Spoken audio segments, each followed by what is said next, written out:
Bagong-bagong balita po tayo at haharap sa deportation case ang kapatid ni dating Mayor Alice Guo na si Sheila Guo. Detalye tayo niyan sa ulat on the spot ni Salima Refran. Salima? Connie, ayon nga kay Bureau of Immigration spokesperson Dana Sandoval, nais nilang ipa-deport si Sheila Guo dahil sa undesirability at misrepresentation. Yan ay matapos makumpirmang may Chinese passport si Sheila Guo bukod pa sa kanyang Philippine passport.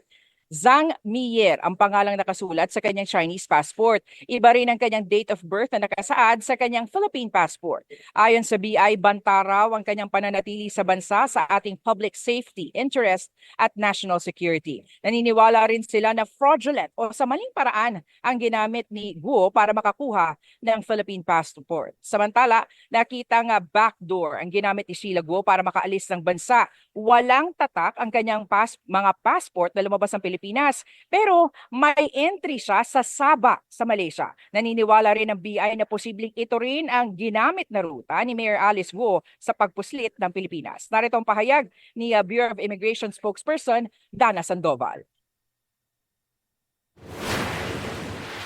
Sa tingin po natin, same po yung naging procedure. Illegally sila umalis, hindi po sila dumaan sa mga formal na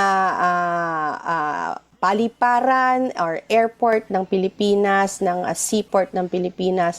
They might have gone out of the country through illegal means without the proper checking and inspections of our CIQ.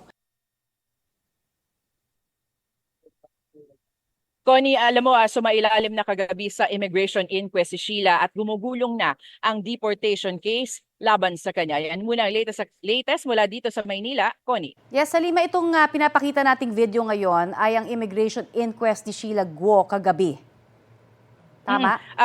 Yes, Connie, ang nakikita mo yan yung booking procedure, yan yung pagkuha sa kanya ng mugshot. At makikita dyan, no, yung pangalang nakasulat, Zhang Miyer, hindi yan Sheila Guo. Sa baba nakasulat maliit, aka Sheila Lial Guo. Yan kasi yung nakuhang pangalan dun sa Chinese passport na nakuha rin kay Sheila Guo.